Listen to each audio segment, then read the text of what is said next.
back to the channel TV for another standard deck tech video. And I've checked this website for probably the official site for posting of results, decks, and events from tournaments from Magic Arena. As you can see, there's a huge link here from magic.dg. And this is one of the deck that caught my attention because probably if given the deck build, as you expect Dimir or Blue Black Control to be that of, as I've said, the control deck version, but this one is more of a tempo and lessons type of deck. And today we're going to talk each of the card components and choices, as well as the sideboard setup. And this one is from a Platinum Mythic rank. It was played in best of 3, so we have the sideboard here. But we'll check on the creatures. We have some of these decks that you can sacrifice, and you can use the learn mechanic to fetch a lesson from your sideboard. So for the 1-drops, we have Shambling Gas and Eye Twitch, in which you can later on use for Deadly Dispute, or to have it casualty with Make Disappear, or another option to be used as an exploit for our charge Amalgam and other sacrifice effects. So at the same time, to get the benefit of having this creature sacrificed, because for example, you have this trigger when something gas dies, you have target creature opponent control is -1, or you can choose to create a treasure token, which you can use later on to ramp up your other big creatures or spells. So if you can see in the instance, and basically that's the two type of card types in the main deck, just creatures and instance. So in the instance side, we have a lot of spells that making sure that your opponent will not really develop their board, such as the copies of counter spells, Make Disappear, your receptions, playset, and also Infernal Grasp, to make sure that no creature can really stick out at any creature that it can target. And aside from it, we also have a little chat. This is 4 copies of the Streets of Yucapena Uncommon, in which also has a casualty 1 effect. So you look at the top 2 cards of your library, put one of them in your hand and the other in your bottom of your library. So this is basically a 2 to cast instant preordained effect, or Scry 2.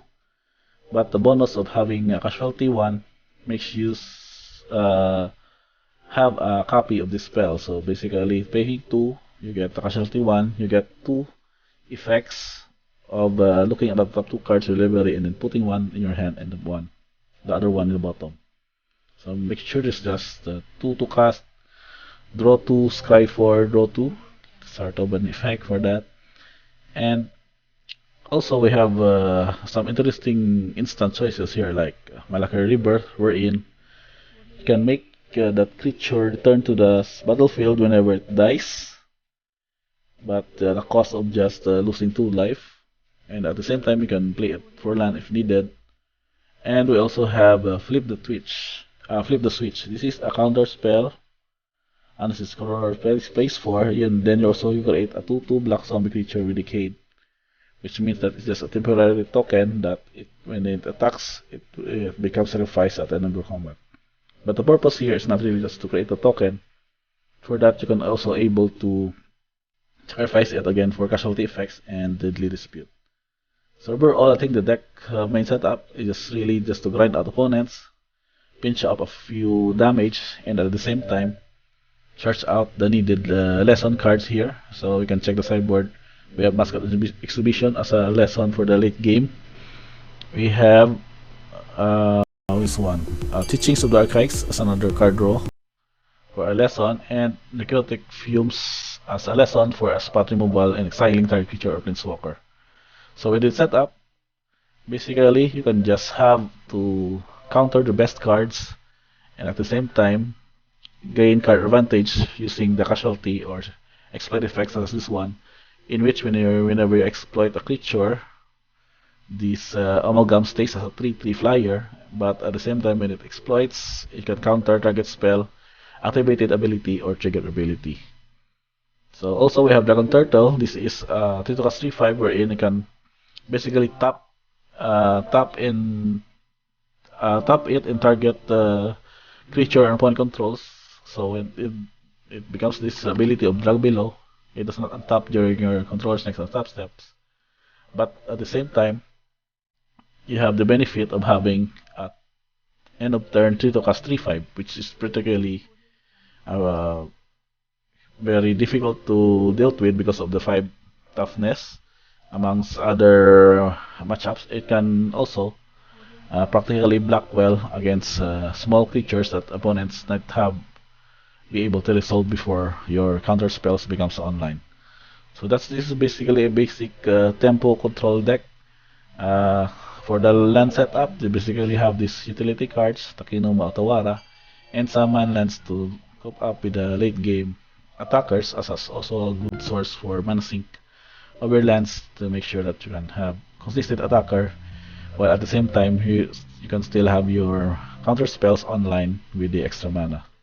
And for the sideboard, we might have a little build setup given that it has 20 lands for the main list.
Just disturb it, you can just pay 3 for it in the late game to have a 2/2 flyer, and at the same time it protects your non-creature spells that makes them uncounterable in those matchups.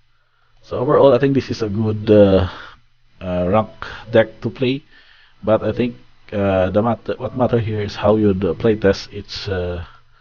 I mean the setup, since it's quite not by the book gameplay because of these various tricky spells that you might add. But what I like is that they have some straightforward cards to deal with because of the counter spells, which making sure that your match up against mid-range and maybe some big spell kind of decks is very much easy for you because you can just basically counter them and make sure you can stick your cheap creatures at, while casting them flash at the end of their turn whenever they did not do something else on that turn. So that's a wrap. This is the blue black Dimir Temple deck for Platinum Mythic ranking gameplay, and I do hope we will see more of this.